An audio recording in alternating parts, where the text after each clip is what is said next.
नमस्कार, सौरभ द्विवेदी नाम है हमारा और आप देखना शुरू कर चुके हैं लल्लन टॉप शो। भारत की आबादी कितनी है, इस सवाल का जवाब आपको गूगल पर मिल जाएगा, लेकिन फिर अगला सवाल आएगा कि इंटरनेट पर मौजूद जानकारी को आप सत्यापित कैसे करेंगे, संदर्भ किसका देंगे, और तब आपको जरूरत पड़ेगी भारत की आधिकारिक जनगणना के आंकड़ों की। सोचिए, अगर आपको एक साधारण से सवाल के जवाब के लिए एक पुख्ता रिपोर्ट की आवश्यकता है तो तकरीबन 140 करोड़ लोगों के जीवन के हर पहलू के लिए जिम्मेदार सरकार को कितने महीन आंकड़ों की जरूरत पड़ती होगी। हम सबकी शिक्षा, स्वास्थ्य, रोजगार, आवास आदि के लिए जो नीतियां बनाई जाती हैं वो जनगणना के आधार पर ही तैयार होती हैं, और भारत में 12 बरस से जनगणना हुई ही नहीं। ये काम इस साल भी पूरा नहीं हो पाएगा और अगले साल कब होगा स्थिति स्पष्ट नहीं है। इससे आपके जीवन पर क्या फर्क पड़ेगा, ये जानेंगे आज के लल्लन टॉप शो में। आप पूछ सकते हैं कि सरकार ने अपने मुंह से तो कहा नहीं कि जनगणना इस साल नहीं होगी, फिर हम किस आधार पर कह रहे हैं कि 2023 में जनगणना पूरी नहीं होने वाली।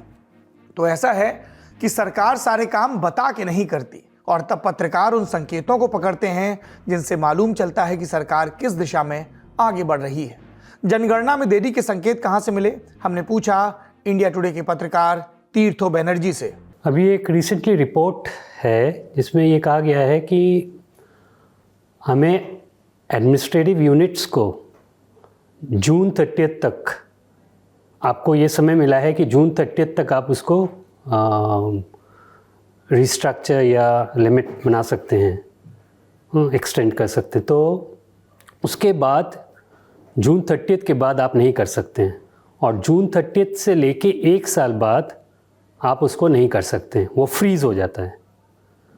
इसका मतलब ये हुआ कि हम लोग सेंसस, हो सकता है हाउस लिस्टिंग पहले शुरू हो जाए, लेकिन जो पॉपुलेशन इन्यूमरेशन होता है, जो पॉपुलेशन का कितना काउंट है, कितने लोग हैं, ये जून 30 के बाद ही शुरू करेंगे। क्योंकि उससे एडमिनिस्ट्रेटिव यूनिट्स, हम लोग ये नहीं कर सकते कि एडमिनिस्ट्रेटिव यूनिट्स बदलती रहें, चेंज होती रहें और सेंसस भी चलता रहे, ऐसा नहीं हो सकता।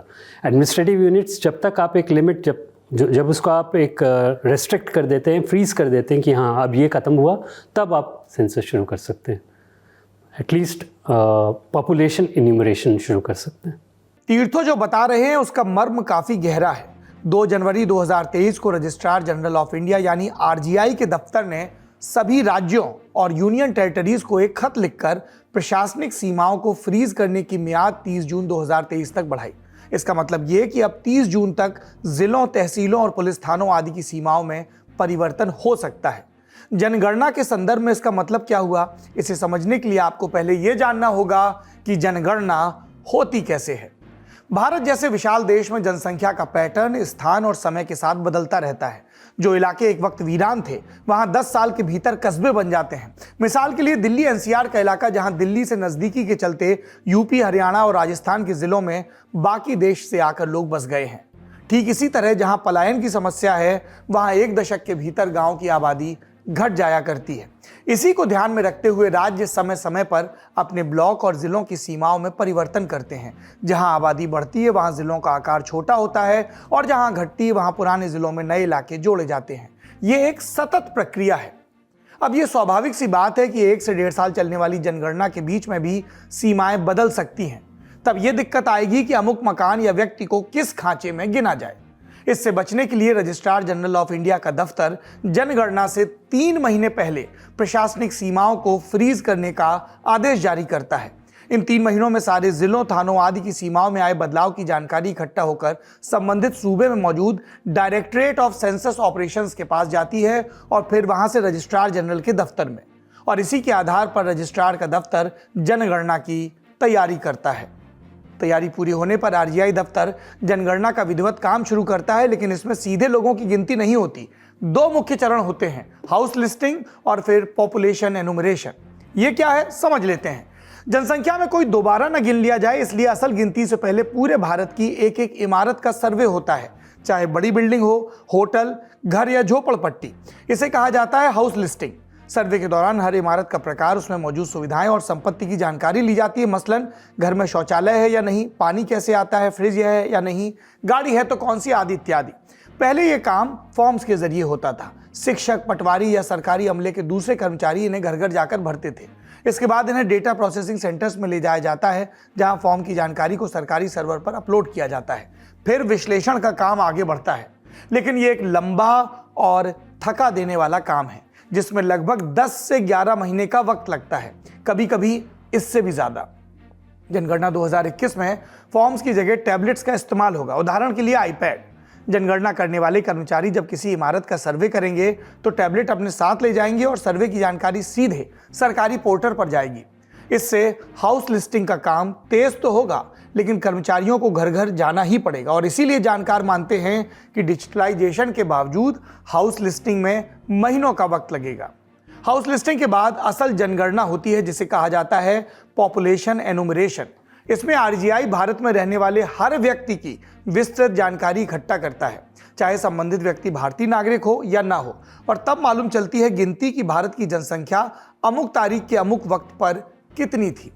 अब इस संदर्भ के साथ तीर्थों की बात का एक बार फिर से मतलब समझिए। अगर अब जनगणना का फैसला ले भी लिया जाए तो आरजीआई के खत के मुताबिक 30 जून तक प्रशासनिक सीमाएं फ्रीज की जाएंगी। इसके बाद 3 महीने आरजीआई का दफ्तर जनगणना की तैयारी करेगा, यानी 30 सितंबर के बाद ही हाउस लिस्टिंग शुरू हो पाएगी और फिर असल जनगणना होगी। डिजिटलाइजेशन के बावजूद हाउस लिस्टिंग 2023 के अंत तक पूरी हो पाएगी, ऐसा लगता नहीं। 2024 में सरकारी अमले का फोकस पूरे देश में आम चुनाव करवाने पर रहेगा। तेलंगाना और आंध्र प्रदेश में तो आम चुनाव के साथ साथ विधानसभा चुनाव भी होने हैं। इसलिए एक्सपर्ट्स मानते हैं कि मौजूदा नियमों के तहत जनगणना करवाई गई तो वो 2024 के आम चुनाव के बाद तक टल सकती है।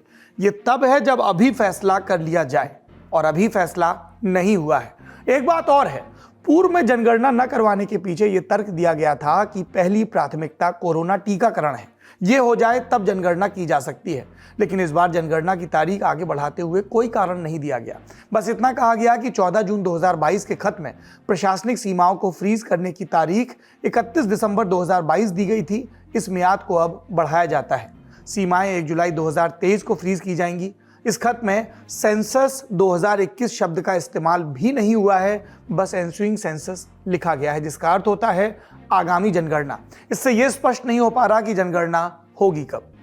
28 मार्च 2019 को निवर्तमान मोदी सरकार ने एक गजट नोटिफिकेशन निकालकर 2021 की जनगणना का संकल्प अधिसूचित किया था। यानी सरकार ने आधिकारिक ऐलान किया कि वो जनगणना कराने जा रही है।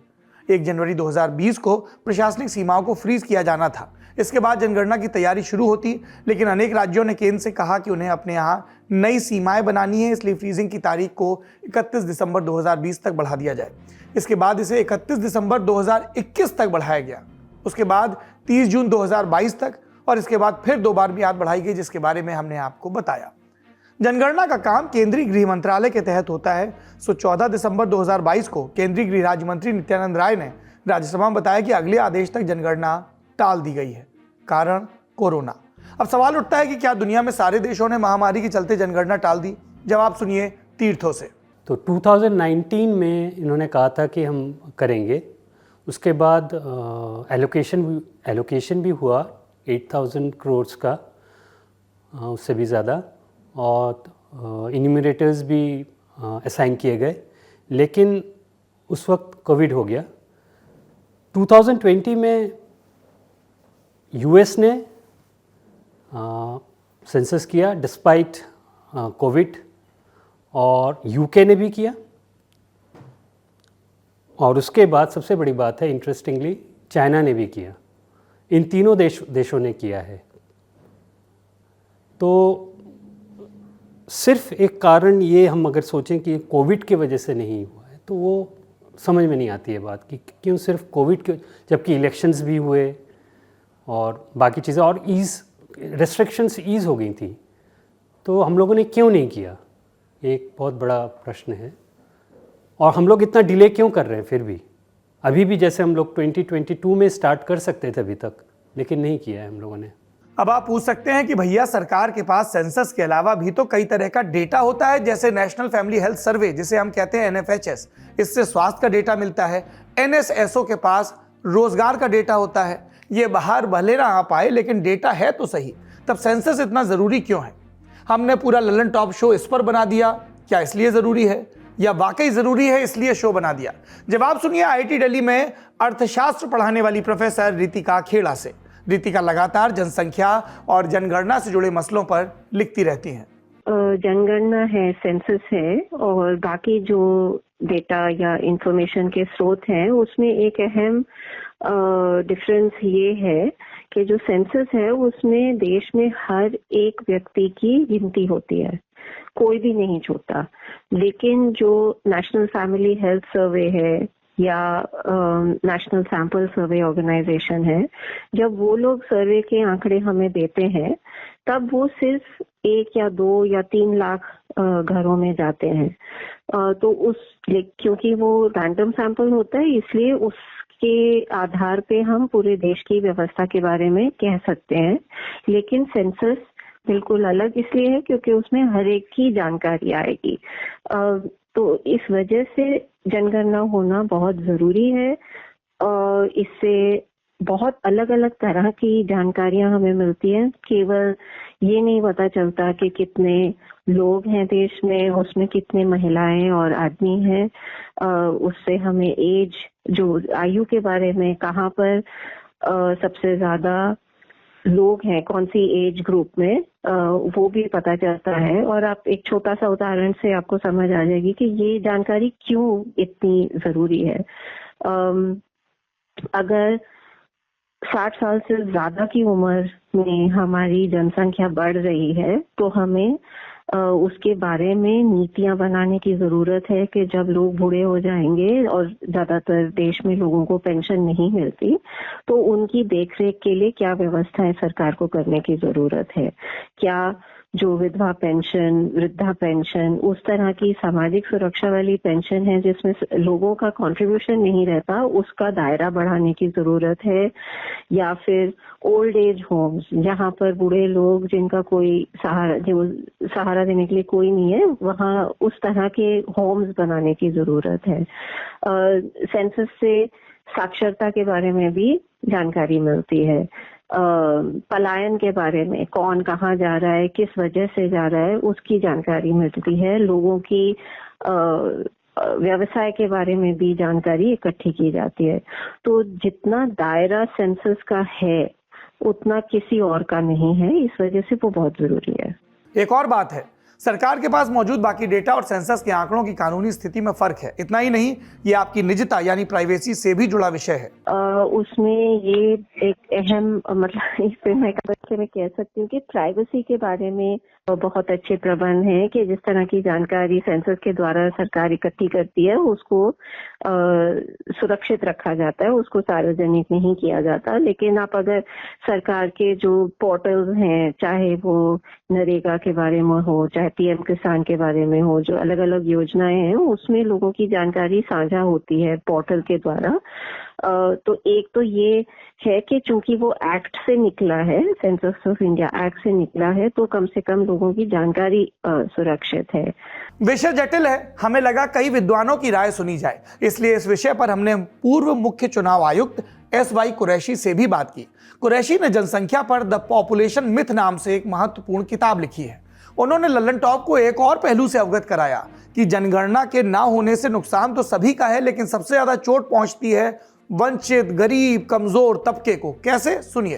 देखिए, सबसे पहले तो हमें समझना चाहिए कि जनगणना के फायदे क्या होते हैं।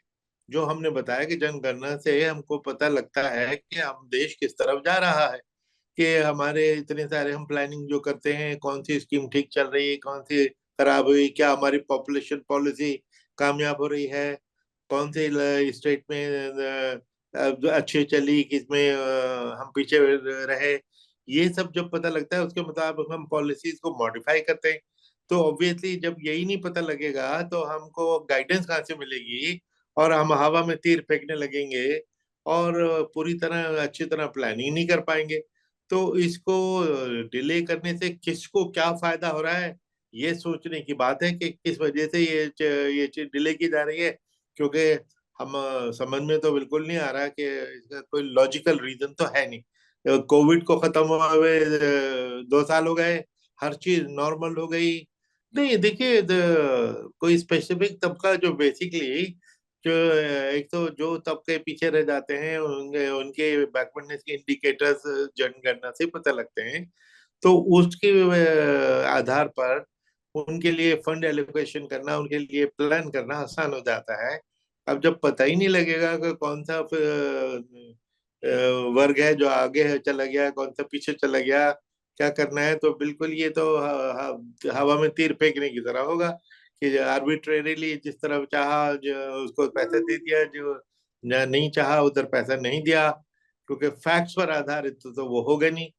तो इसलिए फैक्ट्स एंड फिगर्स के ऊपर डेवलपमेंट बेस होती है, तो उसकी एक लॉजिक होती है, उसका एक सेंस होता है। नरेंद्र मोदी सरकार ने इस बार जनगणना को आगे बढ़ाने का कोई कारण नहीं दिया है। ऐसे में किसी को लग सकता है कि इस साल कई हाई प्रोफाइल चुनाव हैं, मसलन कर्नाटक, मध्य प्रदेश, राजस्थान और छत्तीसगढ़, और अगले साल तो आम चुनाव।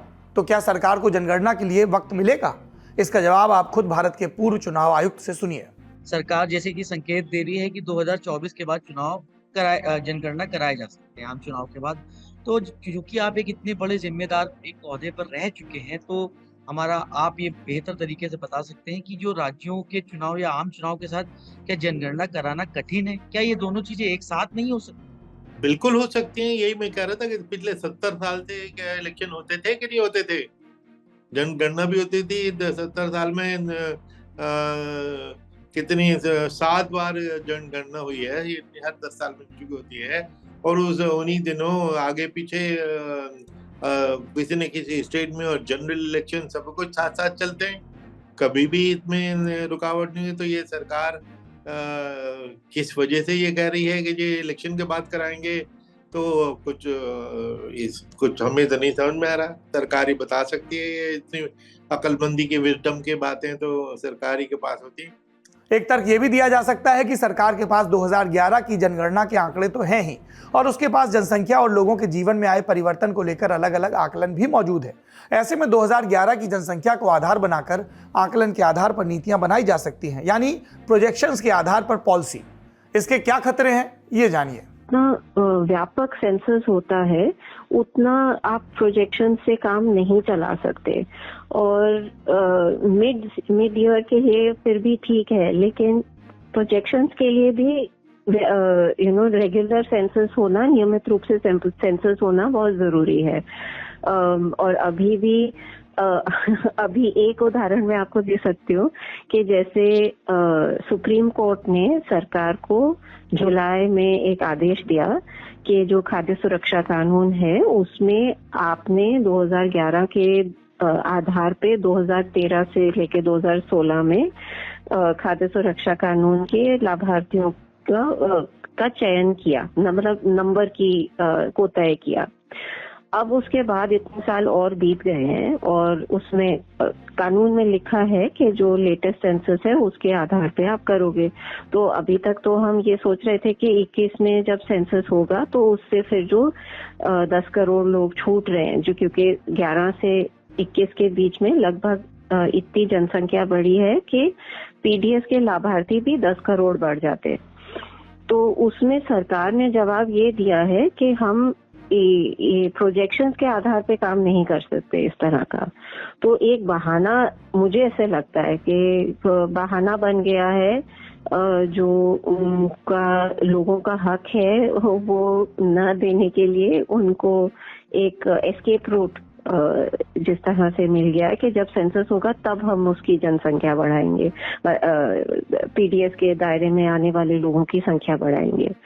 तो मेरे ख्याल से सेंसस का जितनी अथॉरिटी है वो प्रोजेक्शंस में नहीं हो सकती, और एक सरकार को हमें दिख रहा है कि उसे वो बहाने के रूप में भी इस्तेमाल कर रही है। तो सुना आपने, सिर्फ एक स्कीम से 10 करोड़ लोग बाहर छूटे जा रहे हैं। 10 करोड़, गूगल से पता करिए कि यह संख्या कितने देशों की आबादी से ज्यादा है। इतने लोगों तक सरकारी नीतियों का सही फायदा नहीं पहुंच पा रहा, और हम सिर्फ एक स्कीम की बात कर रहे हैं। हम उम्मीद करते हैं कि इससे आपको अंदाजा हो गया होगा कि जनगणना करवाना और जल्द करवाना कितना जरूरी है। अब आपकी जिम्मेदारी है कि इस काम के लिए अपने प्रतिनिधियों से सवाल पूछिए, अपनी सरकार से सवाल पूछिए, नरेंद्र मोदी सरकार से सवाल पूछिए। चलते चलते जातीय जनगणना पर भी बात कर लेते हैं, जिसे लेकर अक्सर राजनीति गर्म रहती है। जातीय जनगणना में प्रत्येक जाति के लोगों की संख्या का हिसाब रखा जाता है। 2011 की जनगणना में 29 तरह की जानकारी लोगों से इकट्ठा की गई थी। आमतौर पर होने वाली जनगणना में सवालों की लिस्ट में एक कॉलम अनुसूचित जाति, अनुसूचित जनजाति का भी होता है। जनगणना करने वाले कर्मचारी केवल इन्हीं दो समुदाय से जुड़े लोगों के बारे में जानकारी इकट्ठा करते हैं, अलग से जाति के प्रश्न पर। गृह मंत्रालय के मुताबिक भारत सरकार ने आजादी के बाद से अनुसूचित जाति और अनुसूचित जनजाति के अलावा और जातियों की गणना नहीं की। कई विपक्षी दल हैं जो जाति जनगणना की मांग केंद्र से कर रहे हैं। तर्क, इसके आधार पर उन तक योजनाएं पहुंचाने और अधिकार दिलाने में आसानी होगी। हालांकि एक पहलू राजनीतिक वोट बैंक का भी है। जानकारों के मुताबिक यही वो पहला मुद्दा है जो बिहार में नीतीश और तेजस्वी को साथ लाया। जेडीयू और आरजेडी दोनों ही वक्त वक्त पर जातीय जनगणना की बात करते रहे हैं। फिलवक्त बिहार में जातीय जनगणना शुरू भी हो रही है, जिसका काम 7 जनवरी को शुरू हुआ। इसे 2 चरणों में पूरा किया जाएगा। पहला चरण 21 अप्रैल तक चलेगा, दूसरे की गिनती उसके बाद शुरू होगी और 30 अप्रैल तक खिंचेगी। बिहार सरकार ने जाति आधारित जनगणना का सारा काम 30 मई तक पूरा करने का टारगेट रखा है। जैसे बाकी जनगणना होती वैसे ही इसे भी घर घर जाकर किया जा रहा है। बिहार सरकार का अनुमान है कि इसमें 500 करोड़ रुपए खर्च होंगे। यह अनुमानित है, इसमें घटोतरी या बढ़ोतरी हो सकती है। अब सवाल यह कि क्या इससे पहले किसी राज्य में जाति जनगणना हुई है? जवाब हाँ में है। कर्नाटक में 2015 में सिद्धारमैया के नेतृत्व वाली कांग्रेस सरकार ने राज्य में जाति आधारित जनगणना करवाई थी, लेकिन इसका डेटा आज तक सार्वजनिक नहीं किया गया। एक सवाल और कि क्या कभी देशव्यापी जातीय जनगणना हुई है? आजादी के पहले 1931 तक जातीय जनगणना बरतानिया हुकूमत कराती थी। 1941 तक सिलसिला चला, विरोध हुआ तो 1941 में डेटा इकट्ठा करने के बाद पब्लिश नहीं हुआ। इससे कई दशक आगे बढ़ते हैं तो 2010 में जाति आधारित जनगणना की मांग फिर उठी। लालू यादव, शरद यादव, मुलायम सिंह यादव और गोपीनाथ मुंडे जैसे ओबीसी नेताओं ने जोर शोर से ये मांग उठाई। कांग्रेस के नेतृत्व वाली यूपीए सरकार इसके पक्ष में नहीं थी, लेकिन गठबंधन की सरकार थी तो मांग माननी पड़ी। इस जनगणना को नाम दिया गया socio economic and caste census. 4800 crore रुपए खर्च कर सरकार ने जनगणना कराई। जिलावार पिछड़ी जातियों को गिना गया। जाति जनगणना का डेटा सामाजिक न्याय और अधिकारिता मंत्रालय को दिया गया। कई बरस तक डेटा की बात नहीं हुई। मोदी सरकार में डेटा पर सुगबुगाहट शुरू हुई। जाति जनगणना के डेटा के क्लासिफिकेशन के लिए एक एक्सपर्ट ग्रुप भी बनाया गया। इस ग्रुप ने रिपोर्ट दी या नहीं, इसकी जानकारी अब तक नहीं आई। कुल मिलाकर डेटा अब तक पब्लिश नहीं हुआ। जुलाई 2021 में संसद के मॉनसून सत्र के दौरान सरकार से जाति जनगणना पर सवाल पूछा गया था। सवाल ये कि 2021 की जनगणना जातियों के हिसाब से होगी या नहीं, और नहीं होगी तो क्यों नहीं होगी। सरकार का लिखित जवाब आया कि सिर्फ SC ST को ही गिना जाएगा, यानी ओबीसी जातियों को गिनाने का कोई प्लान नहीं है। जाति जनगणना का अपना राजनीतिक गणित है, इसलिए इसके सही और गलत में हम आज नहीं गए। आज हम सिर्फ एक बात दर्ज कराना चाहते हैं कि भारत में जनगणना में खतरनाक रूप से देरी हो रही है। सेकेंड वर्ल्ड वॉर, 1961 का भारत चीन युद्ध और 1971 के बांग्लादेश मुक्ति संग्राम के वक्त जनगणना प्रभावित हुई थी, लेकिन टली नहीं थी। तब 2021 की जनगणना को टालने का क्या मतलब रह जाता है। ये था आज का लल्लन टॉप शो। अपना और अपनों का खूब ख्याल रखिए। शुभ रात्रि। आपके ज्ञान की गहराई नापने के लिए आ गई है लल्लन टॉप क्विज। मौके पर दो जवाब और मौके पर ही पाओ इनाम। सोमवार से शुक्रवार रात 9 बजे सिर्फ लल्लन टॉप ऐप पर। याद रखो कक्का की बात जो कही गई है नॉलेज पर। हाल लगाओ हाल फायदा, दे लगाओ का फायदा। तो फटाक से डाउनलोड करो लल्लन टॉप ऐप और आ जाओ 9 बजे क्विज खेलने के लिए हमारे साथ।